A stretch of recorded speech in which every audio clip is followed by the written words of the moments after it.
Okay, this is a curriculum committee meeting Tuesday, March 29th at 3:30.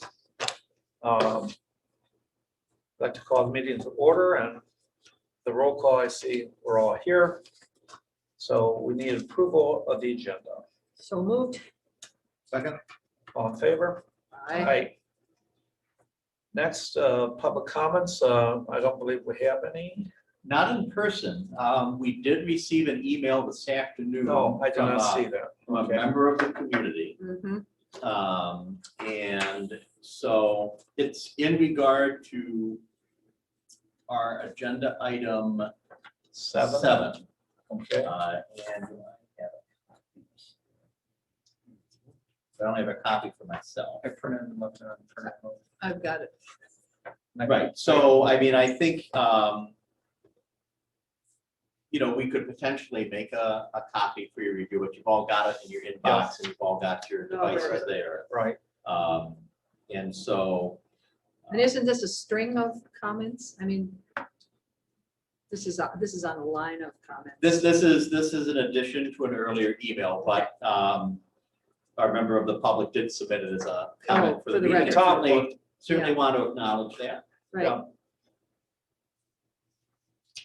So do we need to read it or not? No, Okay. no, but I just wanted to make sure you were aware of it before we got to that agenda item.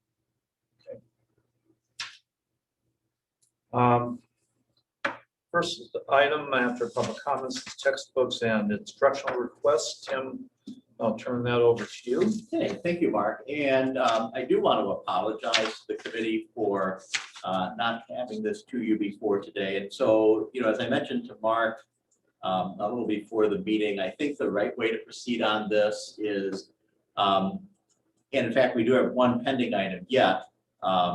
Let's treat this as an information item and come back to this for action at our next curriculum committee meeting, and then go to the full board in May. That still gives us plenty of time to carry all this work forward. And then that respects your time to really review it. And there's one item which we won't talk about in depth today, but we have a decision pending, and that would allow us to have everything with one action at the May meeting instead of some in April, some of May, and give you plenty of time to consider. So is this sheet, Yes. So this is the textbook and the materials? the one that takes half the page. Yes. And so this, from a number of items, is fairly limited. And once we have all of our final decisions made, there will be a memo that you will receive and that the full board receives. And Judy and Mark, you've seen this before. Ted, I don't think you've seen it before, but when this finally comes, there's a memo that kind of goes over this in more detail. So the things you're going to about to hear verbally, you're going to have a written record. It'll be in board book. But we really have just a few different areas requesting in here. And so I want to start with the music ones. And so first, it's the purchase of licensing for the Music First Learning Management System for middle school music, which they projected a recurring cost of a little north of $1,500. And to go with that, for 7th grade general music, an application called Soundtrap. And this would replace, Soundtrap replaces something we've used previously called Mixcraft at the middle school. This is all web-based. It can run regardless of what the software, of what your device is, as long as your device is reasonably contemporary, like our Chromebooks. But Mixcraft, which the Soundtrap would be replacing only runs in the computer labs, and because of space, we are starting to retire computer labs at the middle school and really reserve them for classes just like business ed. And since our students have a Chromebook, we're really trying to move everything else where we can to Chromebooks. So that's what is driving the soundtrack request and the music first request. Then we have 2 high school courses, our management and ethics course and business education, and our new multicultural literature course. And so for management and ethics, Maggie is requesting a textbook in principles of management. And then she has additional copies of readers. And she thinks these collectively would go for a total of about $600. So the textbook approximates $2,000, and then the supplemental books that are on various management and business topics would come to about $600.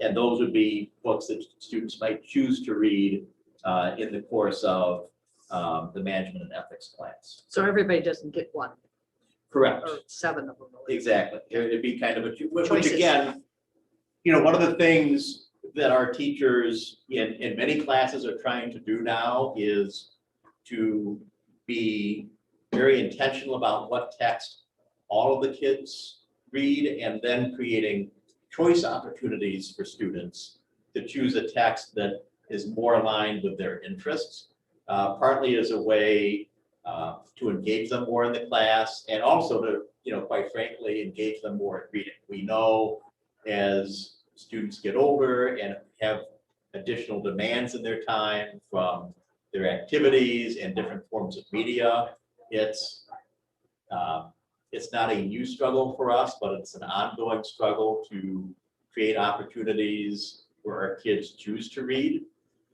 And so adding more choice opportunities compared to what we might have done 15 years ago at the high school is part of that.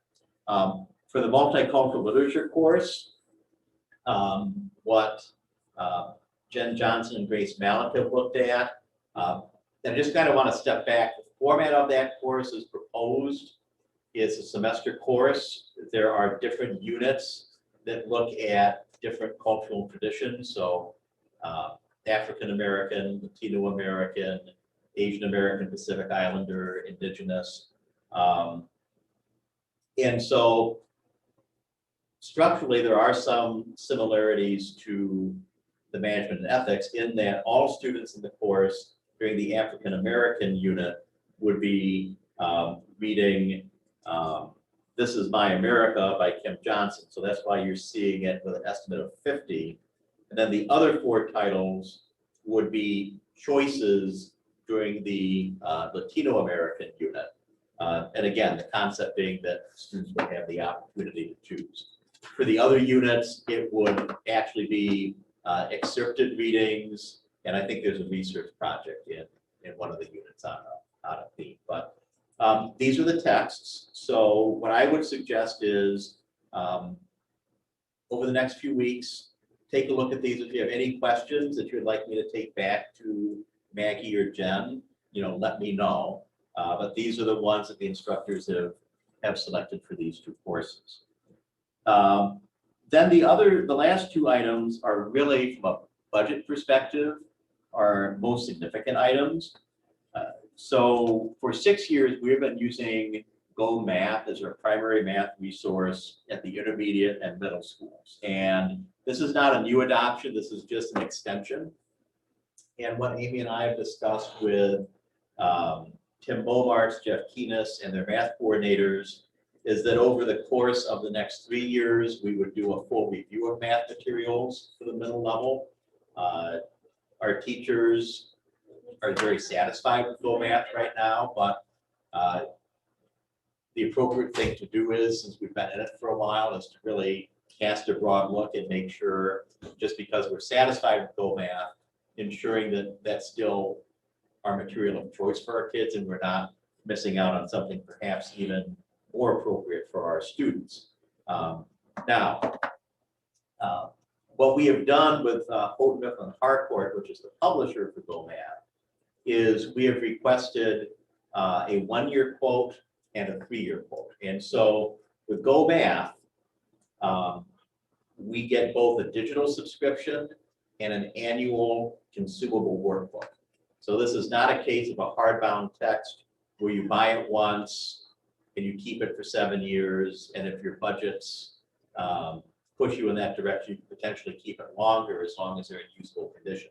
These are annual purchases. And so we're looking to extend Go Math another 3 years, but we asked for a 1-year quote simply because, and this is a topic we've talked about before, and I think this is really more of a longer term budget planning thing to consider when we look at a November referendum or the state budget outlook.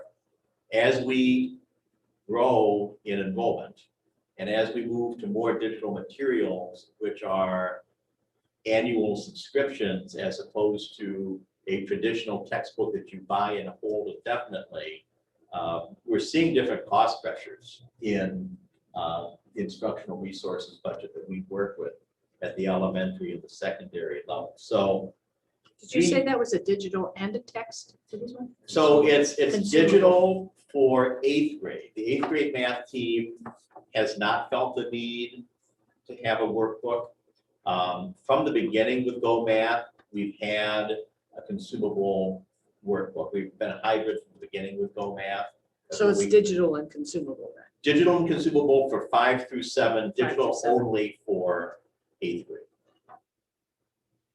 But what you see here is that 1 year of Go Math is a little over $53,000. Yeah, But 3 years of Go Math are 108. So you can see it's to our advantage to purchase over the longer duration, but to make things fit within this year's budget, and we kind of have to wait and see where our next item lands. We're probably going to have to go with the 1 year purchase and then come back again as opposed to the 3 year purchase.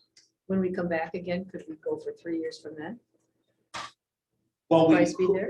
we could, but where we are thinking we're headed, Judy, is we want to do a review of material. So we don't necessarily want to commit To to 4 a years, year and then 3 years. That's certainly a question we can have with our teachers. I mean, when we had that meeting a month and a half ago, people were pretty satisfied, I think, with Go Math. But we also, Things change. What's driving the review of the materials? I mean, in general, what we try to do in our core content areas is every 7 to 8 years, review what we're doing, just to make sure that we are confident that the materials we're using are the most appropriate for the students. And there are a few things driving it in the technical fields, not so much mathematics, but if this was life sciences, for example, your biology textbook, even in high school biology, that's a little bit of a dynamic field. And so the material in a biology textbook today is certainly different than what you might see in a biology textbook 20 years ago, at least in part. So there's some fields where you update just for currency. There are other fields where you update mainly because the examples in there might be culturally dated. So if you have a book that talks about renting a VCR tape, a VHS tape, that makes sense to me. It actually makes sense to all of us around the table. It doesn't make sense to a high school kid today. So you also look at some of your materials, do they need to be refreshed that way? And quite frankly, sometimes we keep them then, because we look at it and there's really no difference. and that was last on when you said 5 to 7 years, or 7 to. Right, so we're in our 6th year with Go Math. And so we're at the point where, we're really due to take a rebook. Our teachers are satisfied with Go Math. But again, there are actual author teams that do this work. Sometimes author teams age out. Kind of like the Packers, you might re-sign Aaron Rodgers, but Devontae Adams goes, the author team changes, and you might see a new author team that has better materials. That happens. So Tim, when's the review going to take place? We anticipate beginning the review for Go Math this coming academic year. And that would take, 1 to so 2 they would be years. comparing that to other resources then, or just analyzing how does that work? We would, what we talked about was being comprehensive and would look at everything. And what you do is you start by looking at one, what do we like and what do we wish were better about our current resource? What are our instructional goals for this content area? And then you look at the landscape. You look at your incumbent resource and you look at the other major, and it really means that we go through a process of talking to other districts and reaching out to our account representatives from various publishers. So for example, Go Math is a Houghton Mifflin hardcore product. So the first thing we would do is we would survey our mathematics teachers. What do we like about Go Math? What do we wish were different? What are our goals for our mathematics program at this level? Then we would reach out to our professional network, see what the districts we compare ourselves to within Dane County and across the state are using at the middle level. We would reach out. So again, this is a Houghton Mifflin product. We would talk to Cengage, we would talk to McGraw Hill, we would talk to Pearson, and we would say, what are your materials for the middle level to make sure from their perspective we weren't missing anything. And then our review committee would decide how many we really wanted to sample and look at. And if we went to that stage and we're satisfied with Go Math, we might stop there. If we went to that stage and we were interested in exploring some of the alternatives more carefully, we would then move into a pilot, which at the time when we adopted Go Math, we piloted both Go Math and another resource called Big Ideas. And as a result of that pilot, we went with Go Math at the time. That's it in a nutshell. So when I look at that bottom dollar, I guess I'm confused. What takes it up to 279? Is that some of the, is there some cost up above from the music that we don't have yet? So the other thing that can take this into the realm of 229 is the next item, which is our foundational skills resource. And I'm going to rely a little bit on Amy to kind of paint the background to this one.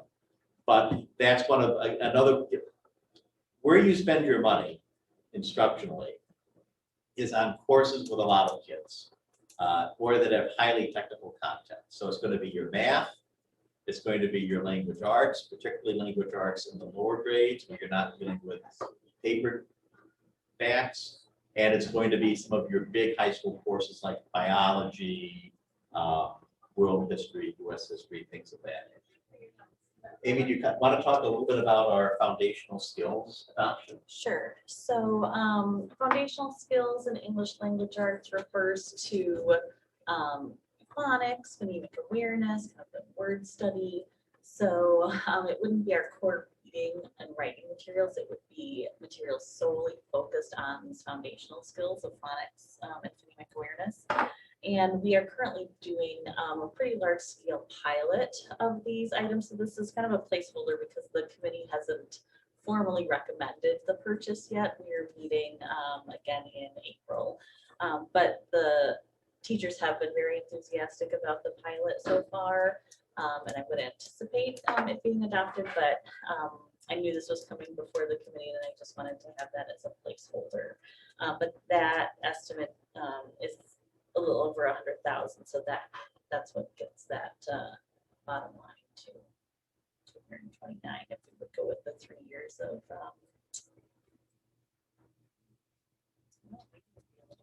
So what is the total if we do everything here in a 1-year contract license with the Go Math? Is that the 174? So if the foundation's adoption came in at 113, the ones above, the music, the management and ethics, the multicultural literature are relatively inexpensive compared to the foundation's adoption and the Go Math extension. So if we were to go with Go Math for 1 year, it would be 174. if we were to go for 3 years of GOMAT, it would be the 200, it'd be the high end of the range, the 229,000. And with the other commitments we have, renewals, Project Lead the Way, Dreambox, some of this gets offset by federal grants, but not all. We have other things that we pay for Sure, from the CNI budget. We can't hit the 229 figure. We can hit the 174 figure. Long run, this is a long-term budget planning area we need to address in some way, shape, or form. But we're not going to be able to address it, I don't think, for this current fall. So that might push us towards the lower end of the range instead of the higher end of the range. Well, it seems if we're reviewing, it'd be silly to go the 3 year if they change it. But if they stay, it's really 55,000 more. And for 3 years, you're instead of paying 53,000, you're paying 38,000.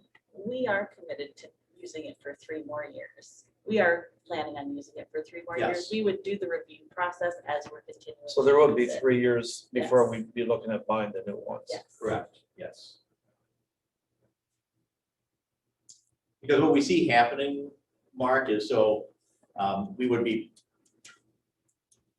so the 3 years in mind would be 22, 23, 23, 24, 24, 25. Yeah, because you have to have the pilot in there. Right, would begin our study process. And again, we hope things go on track. I mean, what we've learned with the pandemic is the pandemic elongated a lot of our processes. Now, we think we're beyond that, but we would begin the study process 22, 23. Then we would want to run a whole year pilot because it's challenging to make a big decision. I mean, and you're seeing this with the foundations, that we aren't quite ready to make our foundations decision yet. So then in 23, 24, we would run a whole year pilot, make a purchasing decision in 24, 25, in year 3 that we would implement in the 4th year. Got it. That makes sense. So the 1 year number is just for your information sort of thing, because we'd be doing 3 years no matter what anyway. Well, we'd be doing 3 years, but for long-term cost, the smart thing would be the 3 years. To fit within our budget for this year, we may need to do the 1 year purchase and come back with a 2 year later on. Yeah, we don't have enough. But Right. let's see where the foundations comes in and see what our actual bottom line is in a month. But the foundations adoption is extremely important, and we don't want that to be Right. negatively impacted by a decision we would make on GOMAT first. Should have asked you, but I didn't see the number enough. How does the high number compare to last year's budget? It's above. What? It is higher. I would have to go back and look, Okay, but this is higher than we could support. okay. Well, we'll be making the decision in May, but Yes. I would like our committee to really give some strong consideration. Is 55,000 that much more to save over 3 years? Mhm. And I mean, even if we go 1 year, well, if we add that to maybe a 2 year, we're going to be paying more for that. Yeah. And I'd like to think that somewhere our budget committee come up with 55,000 versus throwing that onto the referendum in the fall. We might be able to make it up with shared staffing costs because we looked at that this morning Yeah. administratively. We feel potentially are going to come under what our projection was as far as FTE requirements for shared staffing, which might be close to this to make that kind of fit within kind of what budgetary numbers were. So I agree with Mark. We should look at where the 50-some thousand comes from. And that's potentially to come. And so when this comes back, I Yep. mean, we saw the shared staffing. Yep. this morning, and we would have everything finalized by the next time. Great. If that's something you'd like us to look at. So we're gonna look at this in April committee and bring it to the board in May. In May, yes. It comes as part of the first draft of the budget. Is there anything more with respect to these, the textbook requests for today? And again, as you have a chance to look at these titles, if you want to, get a copy or learn more about multipliers or, we are not from here, whatever, let me know and I can work with Maggie and Jen and we can work to accommodate that. Yeah, a concern I have, and it just ties in with some of the concerns that we're going to be discussing in section 7, Mhm. is, I'm not familiar with any of these titles or the content, and I it's clearly don't have time to read through them. How can we be sure that these things are, fact-based and within the subject area appropriate versus, perhaps extreme and maybe not appropriate for certain grade levels? So both management and ethics and multicultural literature are high school elective courses.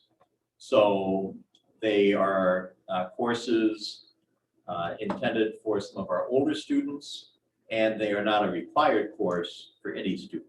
A student would choose to register for both of these. Now, I have not read all of these. My general impression of, so Principles of Management, and then the other choice books that Maggie has here, I think are pretty common kind of management or leadership type books. By title, I recognized Leaders Eat Last. I've read Multipliers. And I've also read How to Win Friends and Influence People. I don't know if it works, but I've read it. And so that's the type of things Maggie has there. For the multicultural literature course, these are very much in the young adult genre. So, this is not Joy Luck Club, for example, or Taipei, or The Fire Next Time. These are young adult texts.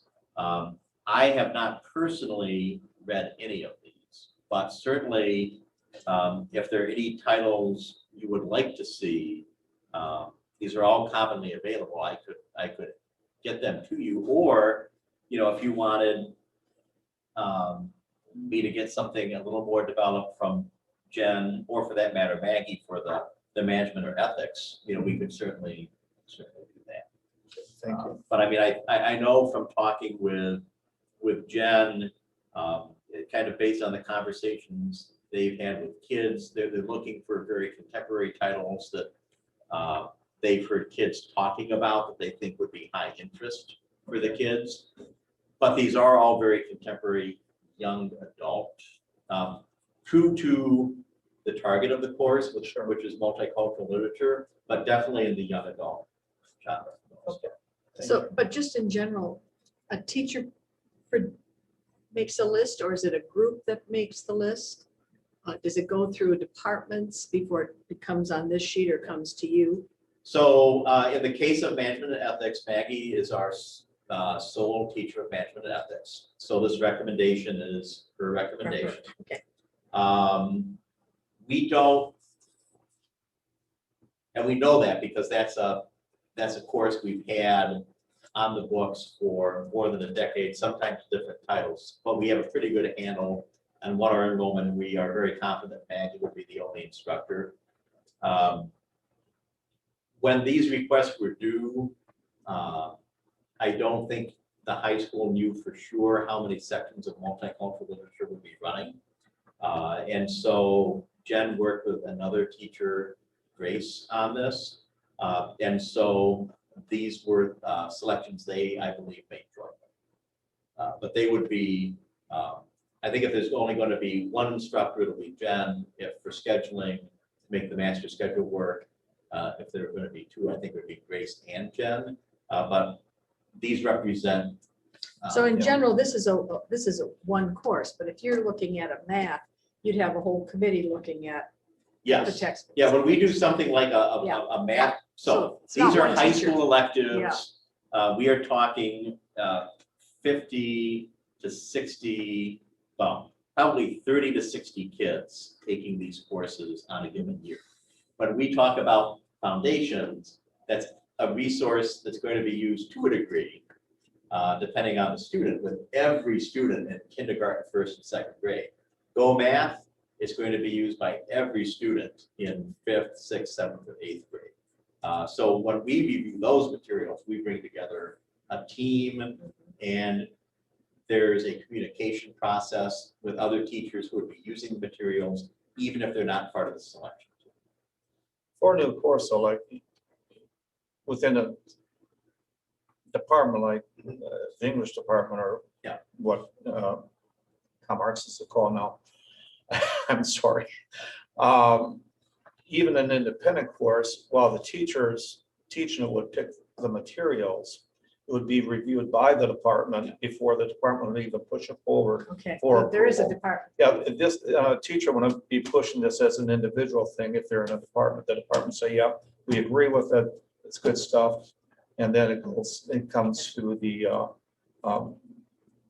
curriculum coordinator and then to us. If we were to go back and look back in the fall when we approved multicultural, then we have that new course approval process.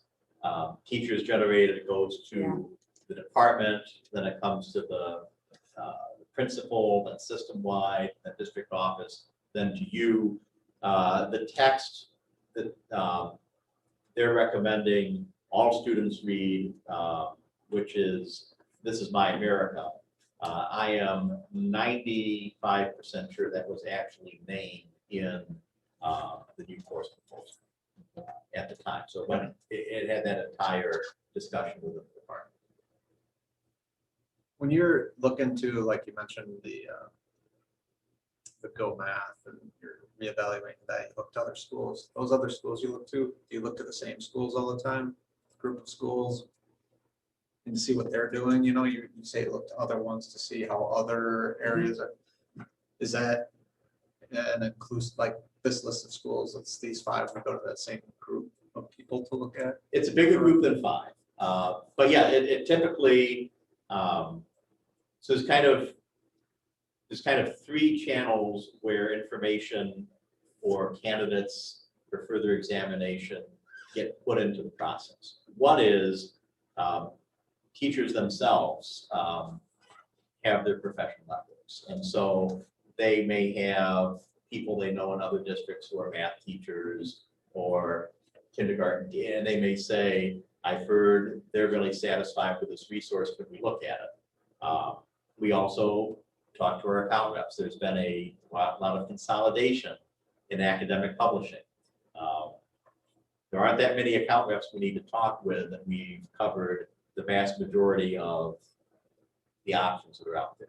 But in terms of what districts we look at, what I would typically do is I would reach out to the other districts in Dane County, and then I would look at our current list of benchmark districts, which are the districts that are most similar to us in the state.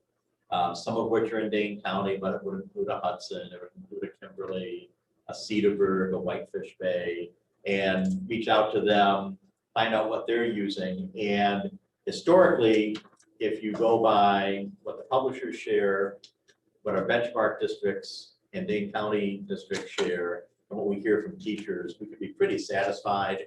We've covered really anything that's quality that's out there. Now then, what's the right fit for us? That's a decision for our team to make. Just because a district we look at for comparative purposes uses a resource, it might not be the right resource for us after we've had a chance to have that teacher conversation. Now that's kind of how we get different titles into the pipeline. Any other questions? Okay, then I think we should move to the summer school resources. Right, so the longer piece here, this, the 2022 summer curriculum writing requests. These are where teachers, working usually in teams, although again, if you are the one teacher that's teaching a course, this might be one person primarily working on it, but usually these are teams of teachers.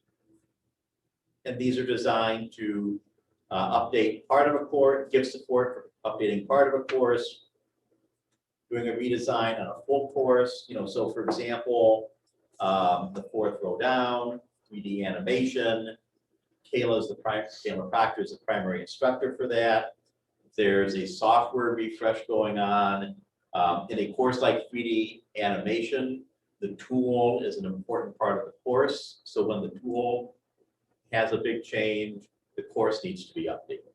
But others of these, you know, really cover the waterfront from book group work to, you know, curriculum writing for some of those new music courses that we had.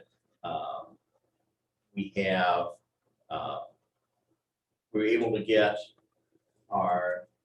many of our middle and high school human growth and development updates worked on last summer, but for the lower grades, due to the pandemic, we just didn't have success in convening teacher teams to do as much work as we had hoped to in updating the new targets for human growth and development for 2020.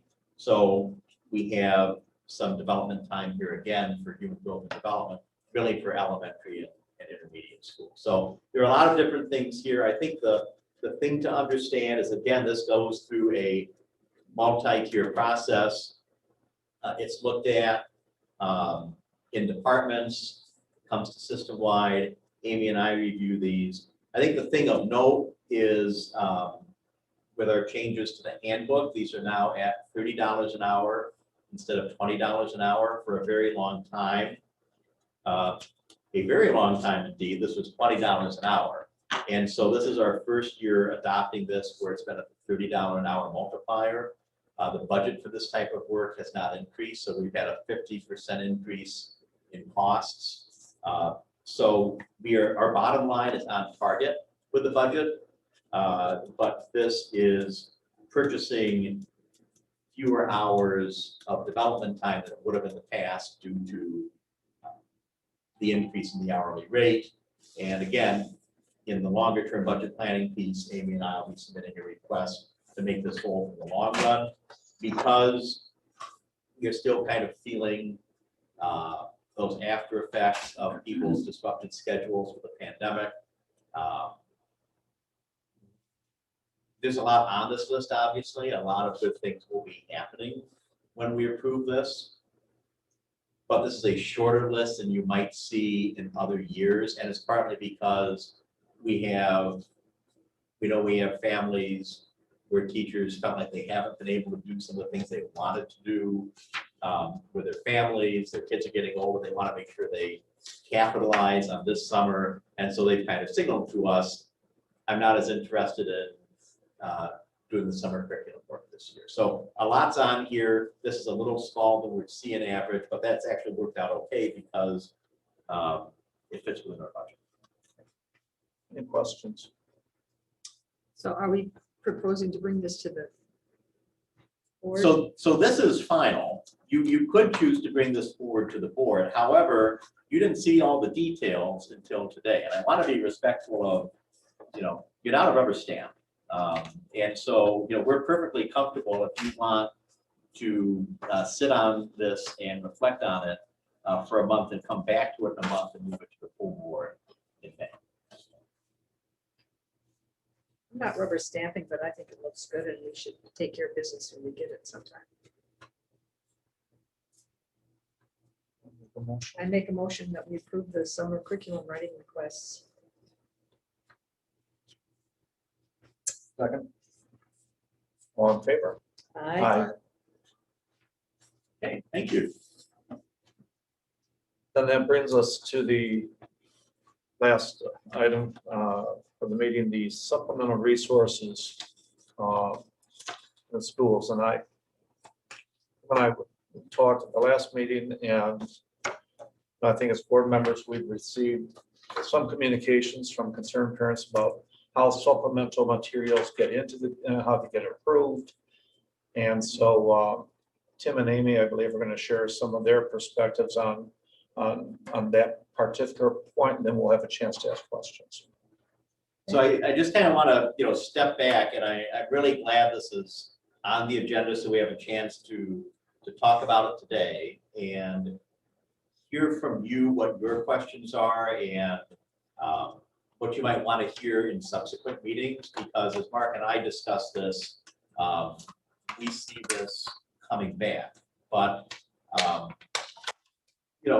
in our instructional model, which is based on teachers working collaboratively in professional learning communities, we invest a lot of professional autonomy on our teacher teams, or in some cases where we have an elective course where there's really only one teacher for the course, investing a lot of professional autonomy in that teacher, although we do have a strong departmental structure here at Waunakee, and no teacher is ever operating totally independent of their department.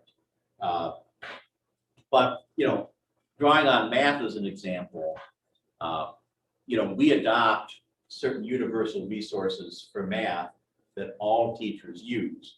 But then teachers plan in teams, and even when we have tight planning teams, say you were a 3-person planning team, you all have different personalities. You're going to be sharing the same unit. Your assessments are going to be the same. You're going to have the same unit tests. You're probably going to be using the same what we would call formative assessments, because we encourage our teacher teams to be uniform in that respect. But in terms of how you actually deliver the lesson in your classroom, it would have to be tremendously scripted to have it be a Xerox copy from Mark to Judy to Ted. And so as a result, teachers do some things to make it their own. And part of that is bringing in supplemental resources. And partly that's to be responsive to student differences in the section. Sometimes it's to be responsive to the individual differences from teacher to teacher. The other place where supplemental resources are important is that as good as the universal resources we select are, they are usually not completely comprehensive. And usually a good teacher will find a need even to extend beyond what's supposed to be a comprehensive resource, even if it's like a Go Math. And then we do have courses, that you might not have a single adoption for. So if you were to look at a Spanish course in this district, now if it's Spanish 5 or Spanish 6, those are concurrent enrollment courses with UW Oshkosh. So for those courses, our teachers are following the UW Oshkosh materials and curriculum.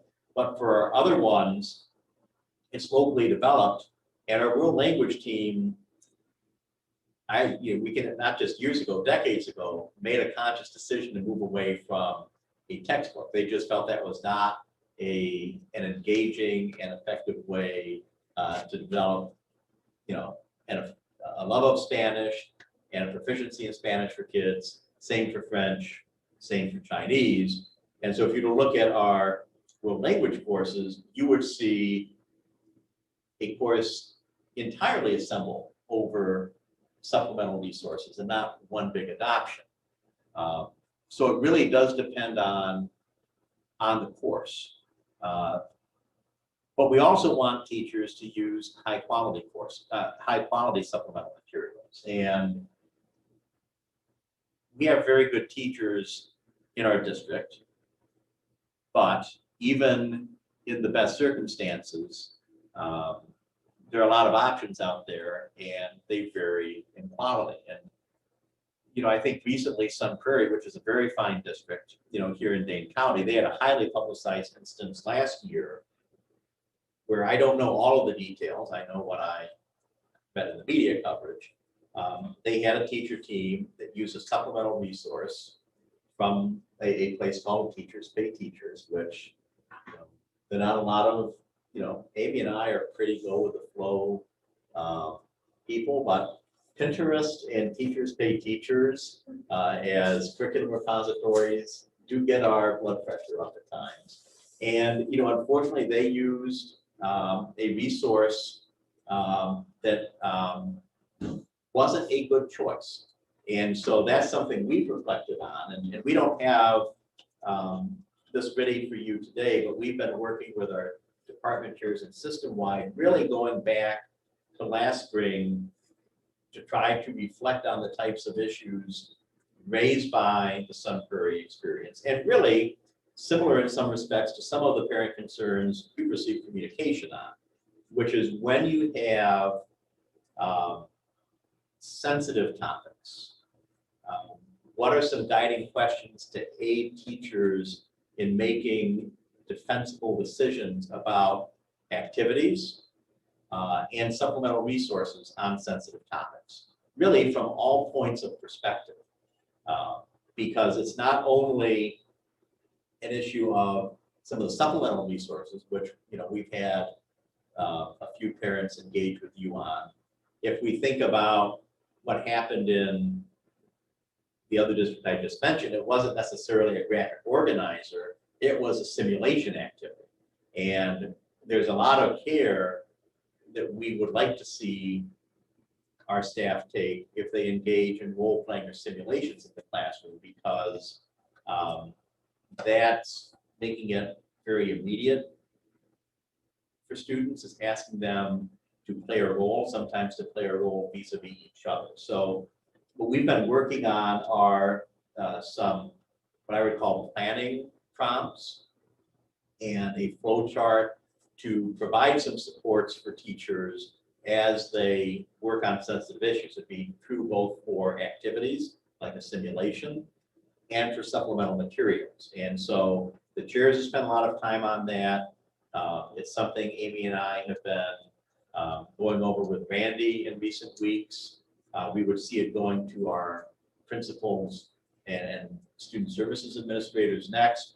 And at some point, we could share it with you as a committee, but we're just not there yet. So we definitely have some work going on the topic of sensitive issues. There's also the question of quality, whether a topic is sensitive or not. Is it a good quality resource? What we're working on really isn't directly addressing the quality question, although I anticipate when we roll it out, working with our instructional coaches and principals, we are going to use it as an opportunity to reiterate, we really don't want to see people going to Pinterest or Teacher Pay Teachers or places like that to really augment their curriculum. So we probably do want to bring that aspect in as well. That's kind of the 30,000 foot view on what we've done. Have progress so far. I don't know, Amy, do you want to kind of extend on that, or it's pretty, yeah. So that's what we have going on. But from your perspective as a curriculum committee and our elected officials, what you're hearing from teachers, what you're hearing from parents, as we continue in this line of work, are there some things you want us to keep in mind? Is there information you want us to bring back, Randy? I think you wanted to add. Before you kind of jump in there, if you don't mind, if I can just add a few pieces. I know some of the things that have come forward have been with regards to like websites, website links, etc. One of the things we've just signed on to is kind of redoing our website, which a new website will launch on July 1st or thereabouts. Part of the things that we have going on right now is we have a lot of people's hands in managing our web. I think we have like 30 some webmasters. And it's basically just how we're set up. You have multiple people within buildings, and even within, like if you look at central office here, I don't have, Rebecca in my office doesn't have access to your side of the house, and you don't have access to mine. It's kind of differentiated by all of those pieces. Then you add in kind of the introduction of like Google Sites. So Google Sites is something you can create very simply through just your Google platform, which we receive as a resource in the district, very easy to utilize. Mark as a teacher could set that up. Then it's just truly creating a link on our site that leads you to your site, and you can create that whole piece. If you even look here at central office, the business office, the HR office, their whole side of the house is kind of run off of a Google site. Our teachers have some of those too. Once you have that link to our site, the person who has control of that part of our website, in this case, my example would be Mark, in case of like, and so if there's something that Mark puts on there or adds to his site, that may be without any knowledge of anybody else. And once, like if Tim finds it, or Amy sees it, or a principal sees it, or somebody else sees it, or a parent brings it forward, it's not as easy as for us. We can't go in and then change it. So the piece that's going to happen with our rollover here, and all of those come under our ownership. So we're going to roll all those pieces in, and we're going to start to reduce the number of people who have access to be able to approve those and improve our vetting process. So that's a big piece that we see as kind of a piece we've got to get better control over. And now the time to do that is when you roll your whole system forward. So we've just signed on with Final Site, which is the group that will be kind of helping us with that rollover and kind of changing our website as we move forward. But all of that stuff will now come under our house. So we have control over it, and we're putting in processes that'll help us to discern and manage those much better than we can.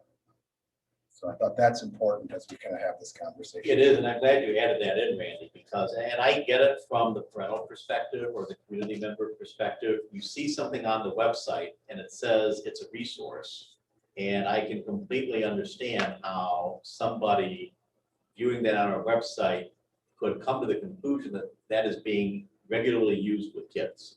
However, what has been brought to our attention with some questions around what's linked to off the website, these really are resources that have been put up there. If people follow them from the website, and they're not, to our knowledge, being actively used with students.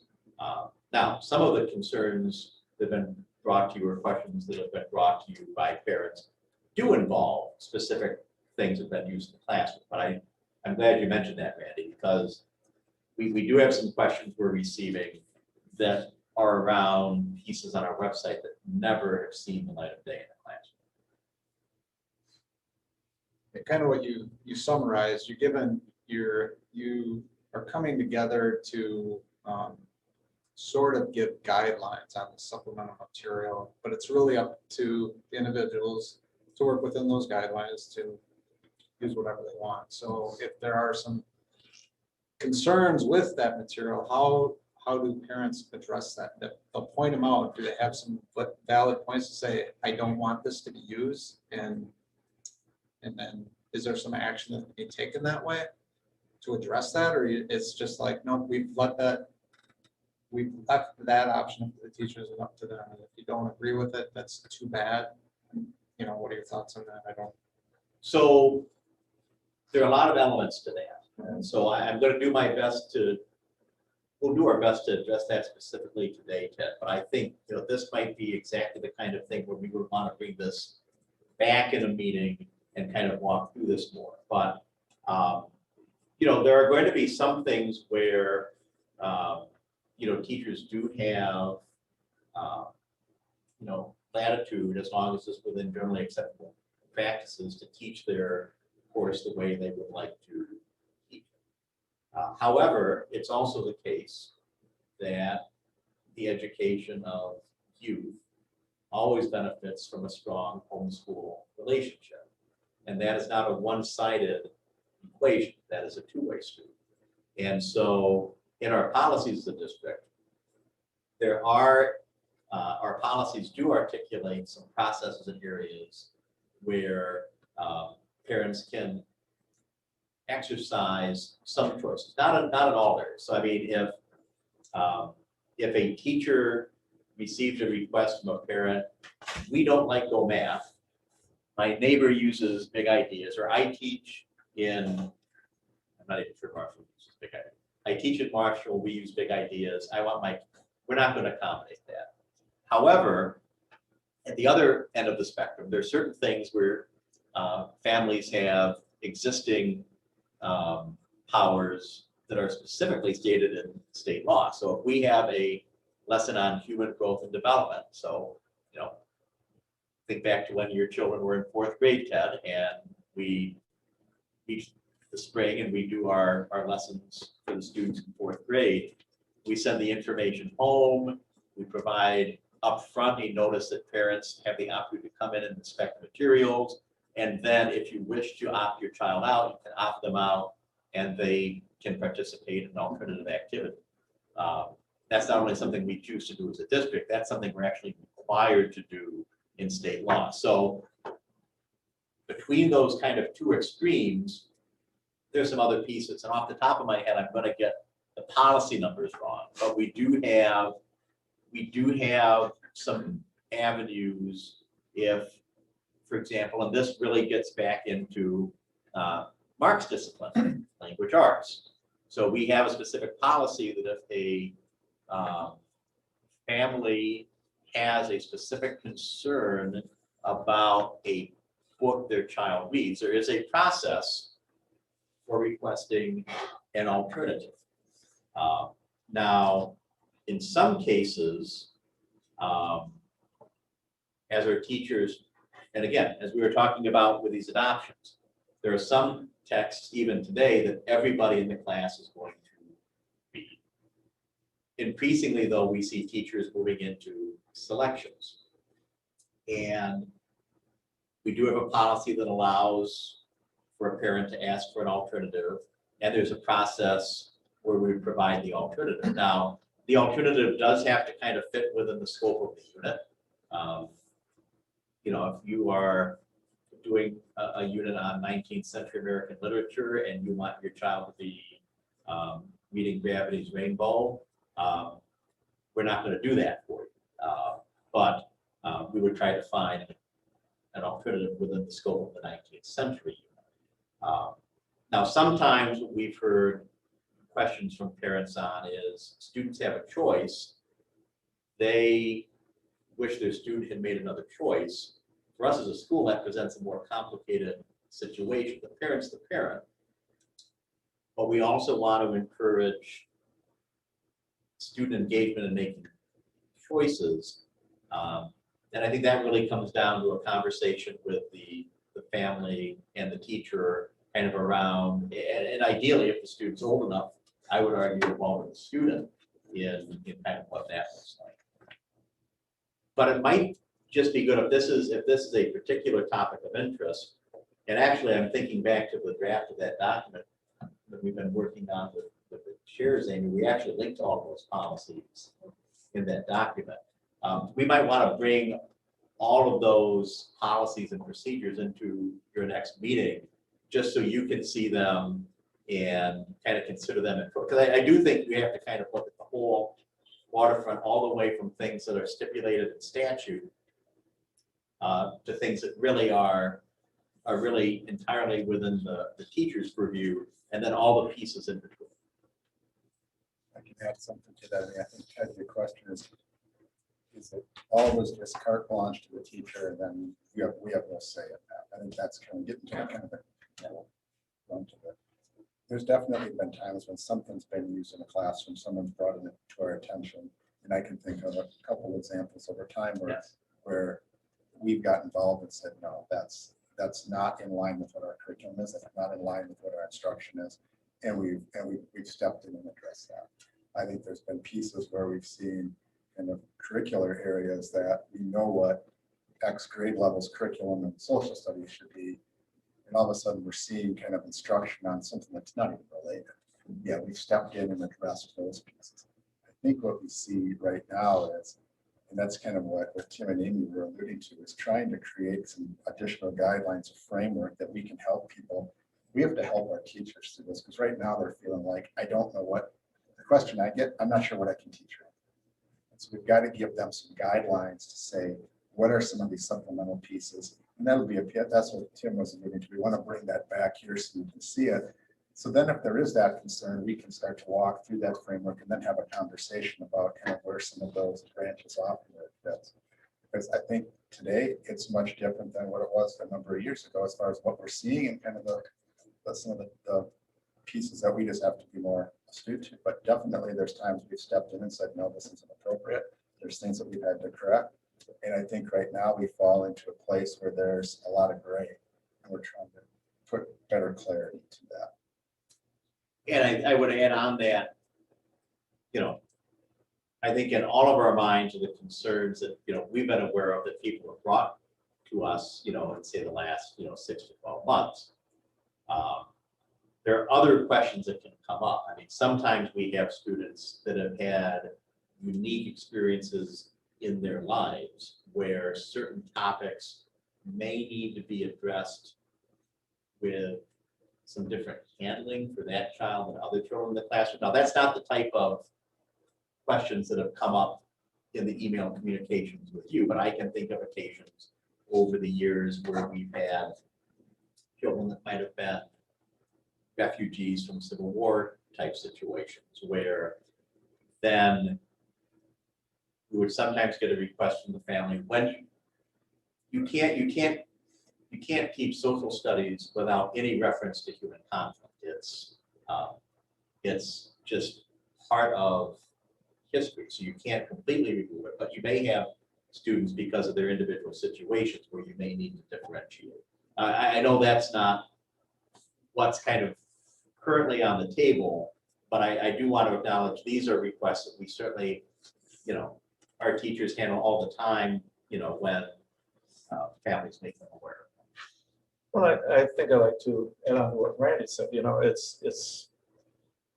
there's this parental concern, but there's also a great concern among the staff about pushback for what they're teaching when it has to do with contemporary topics and issues. And I think there has been some fear or at least concern about what can I teach, what can I teach within the context of our curriculum, and who's going to bash me for teaching this. And so I think that guideline will be something worth seeing, and also helping the teachers and helping the families. And it's important that our messaging, for the sake of everyone involved, be clear and consistent. Yeah. So I mean, certainly acknowledge, some of the concerns we've had from parents, as a board, about 18 months ago, the statement was adopted encouraging our teachers to lean into certain kinds of topics. That's still there. So I mean, again, as we move through this process, I think it's important that we have clarity for our teachers so they can proceed with confidence. And part of that means, that we're consistent, and obviously clarity for our families and the public too. So I mean, I think, I don't know that we will have that planning support tool ready for your April meeting. I anticipate we might be able to by the time this committee meets in May. But I do think in terms of being able to kind of pull together our existing policies, I think that's certainly something we could bring in to the next meeting, so you could look at it all together. And I think, it's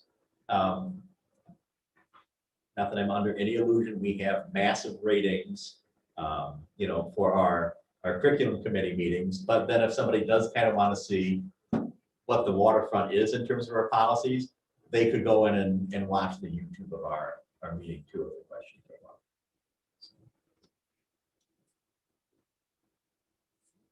Anything else? Okay, well, look forward to the next meeting. We'll put this back on as an agenda item and possibly for the May meeting as well. Thank you. Well, thank you. All right, items for future meetings. So we'll bring back the textbook requests. We Yes. will bring in those procedures. We will, it's been almost 3 years now since you green-lighted us beginning to look at redefining ready. So we're going to bring in an update on that. And it's redefining ready is just a different way to supplement the state's report card to depict student progress through our system. So we'll bring you an update on that. It's primarily a high school thing right now. And then last year for spring assessments, we had a lot of opt-outs. And so we shared with you back in the fall on our when we had our test results and when we had, kind of a discussion of student progress, it would bring information back to the spring when we're in the testing window to give you kind of an early look at to what extent test participation had rebounded. And by the time we meet in April, we will have really, most of the people that may or may not have wanted to opt out will have exercised that, will have a pretty good handle on that, I'm sure. The other piece we have to add, and is it came out of policy last time, which was regards to that multimedia class and some of the advertising pieces. That meeting's taking place in the next few weeks, that we're meeting with those folks to kind of discern that out, and then that'll come back. That was requested to come back to the curriculum. Yeah, I think is that maybe the 8th? I want to say the 8th. Yeah, So as long as our next meeting is after April 8th, we'll be able to bring that in here. You want to stop our meeting since we're already here? If you have your calendars, I think that would be fantastic. Rather than waiting till the board meeting? Yes, that would be much better.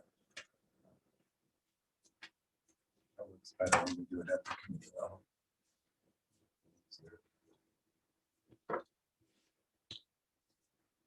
First, I want to make sure I know where.